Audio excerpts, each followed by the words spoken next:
Sejam bem-vindos, amantes do cinema. Está no ar mais um programa programado, o programa oficial do Reino Vegetal, com o que existiu de mais frutífero na floricultura cinematográfica. No programa de hoje, apresentaremos o documentário Vida de Cacto, do cineasta Palmeira de Avenida. Esse filme aborda a migração de plantas de climas secos para as áreas mais frias do nosso ecossistema, ocorrida desde as primeiras eras de nossa geração.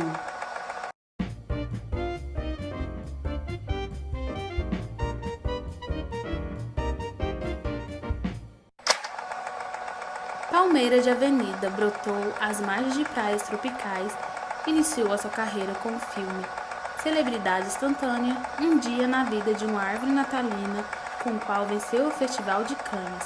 Preocupado com causas ambientais, dirigiu também Assassinas por Natureza, Características de Plantas Venenosas, O Último Pau-Brasil e o seu grande sucesso, Vida de Cacto. Por divergências políticas, se autoexilou em praias caribenhas.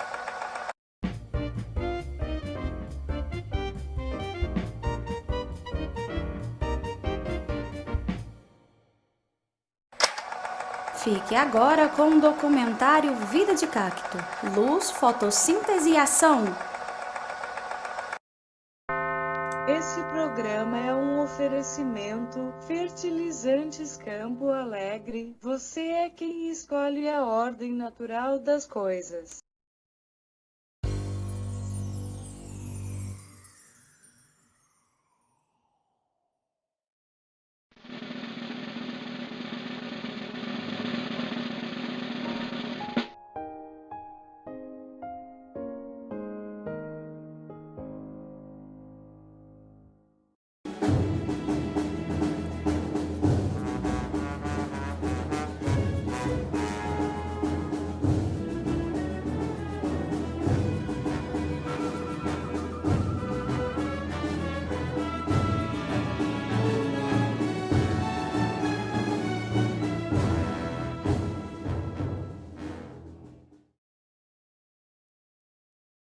Este é o cacto. O cacto veio de regiões secas e áridas.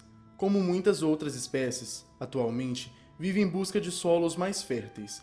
Ganhou a simpatia de muitos que perceberam, na sua capacidade de resistência ao clima pesado, uma forma de economizar tempo no trato de seus jardins. Entre a flora, todavia, muitos não concordam com esse pensamento. De autoria da Samambaia, membro eleito do Viveiro do Jardim Botânico, o projeto Lei 1984/15 prevê que, além de ser obrigado a viver somente em vasos restritos, o cacto deve também residir em áreas afastadas, fechadas ou a serviço de particulares, longe de parques e jardins públicos, onde podem ferir os direitos de alguém. Para entendermos melhor essa proposta, vamos ouvir representantes da sociedade botânica. Aqui, nesse jardim, podemos encontrar diversos entusiastas desta lei, como o Pingo de Ouro, representante do Sindicato dos Canteiros de Avenida. O problema que eu vejo no cacto é o perigo que ele representa. Ele tem espinho e isso é perigoso. Pode machucar seres animados com facilidade e colocar a comunidade botânica em uma situação ruim diante das outras espécies. Imagina, daqui a pouco pode nos rebaixar a condição de uma subespécie ou algo assim. Muitos já acham que não somos seres vivos. O cacto vem tomar um lugar que já nos pertence. Não tenho nada contra ele, mas acho que ele deveria ficar no seu lugar de origem.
roseira, celebridade entre a flora e eleita com número recorde de votos para ocupar um vaso na estufa ornamental do estado, também defende a Lei 1984/15, mas por outras razões. Sou a favor da Lei 1984/15, porque o cacto representa um problema ao nosso veridário.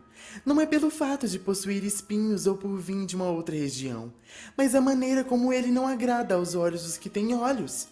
Muitas plantas não compreendem isso, mas ele não tem uma floricultura superior. Vem de um local seco e sem vida, e sua aparência também representa isso. As plantas de verdade devem ser sinônimo de beleza, e não só exóticas, como é o seu caso. Um dos poucos membros da comunidade que rejeita essa proposta é a ex-poliesportista e fundadora da ONG In Natura, a Grama. Para ela, essa lei segue os princípios fundamentalistas da seleção natural. A Grama, no entanto, vê isso como um problema de classificação histórica. Veja bem, essa proibição fere o direito de usufruir do solo em que as plantas nascem, independente se aquela planta é típica ou não da qualidade de solo onde brota. Temos uma dívida histórica com o cacto, assim como com a erva daninha, com o capim e espécies semelhantes que foram obrigadas a viver por séculos em regiões rochosas ou inférteis. Muitas vezes vivendo à beira de estradas e não nos canteiros centrais, muitas vezes arrancadas da terra onde nasceram para serem replantadas, se tivessem sorte, em outros locais sem prévio aviso. O autor do projeto, inclusive, votou a favor da lei dos sintéticos, que prejudica o mercado de trabalho das gramíneas, além de apoiar a presença de plantas de plástico na comissão do Jardim de Inverno. Um absurdo!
A Samambaia, autora do projeto de lei, viajou em exposição oficial. Falamos com a sua assistente, a Bromélia. Segundo a assistente, a autora da proposta é contrária ao ponto de vista gramíneo. Para ela, o cacto fere a tradicional ordem de jardins, parques e viveiros. Olha, tudo que o cacto representa é nocivo à família botânica. Daqui a pouco vamos ser obrigados a ver ervas daninhas plantadas em jardins, corrompendo todas as nossas sementes e mudas.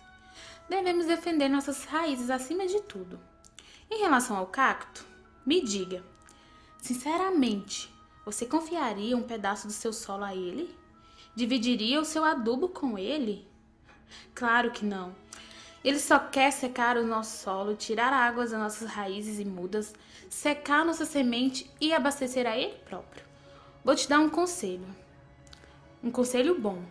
Nunca confie em uma planta sem folhas. Só mais uma coisa.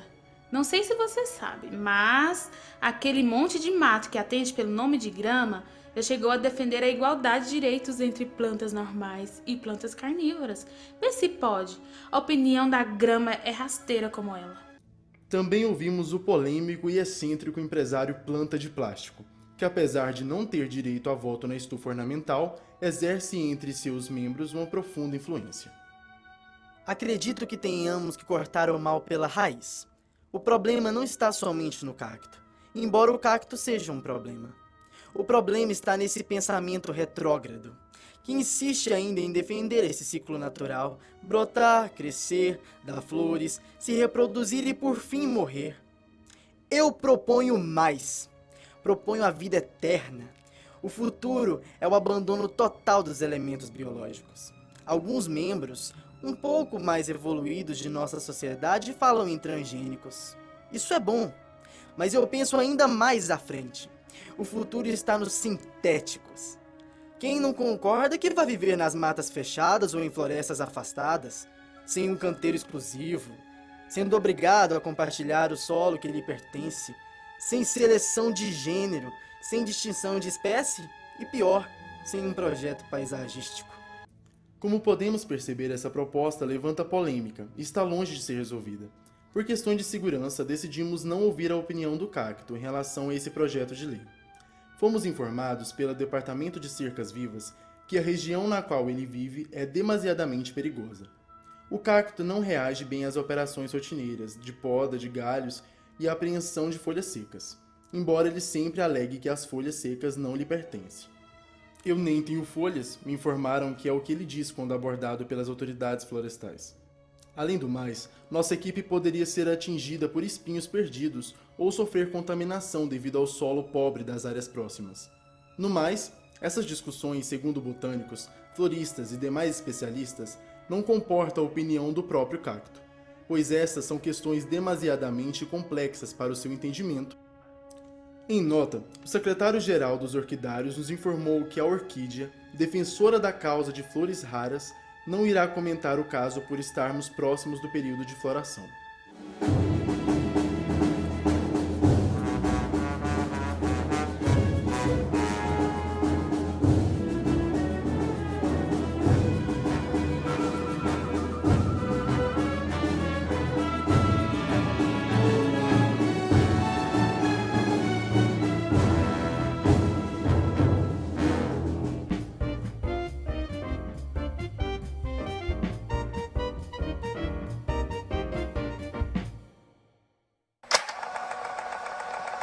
Chegamos ao final de mais um programa. Na próxima colheita falaremos sobre o universo das plantas comestíveis. Como vivem? Até quando vivem? Tentaremos descobrir como é dar a vida por uma causa, assistindo ao documentário Salada Mista, do cineasta Comigo Ninguém Pode. Gerem bons frutos e até a próxima estação. Esse programa é um oferecimento Fertilizantes Campo Alegre. Você é quem escolhe a ordem natural das coisas.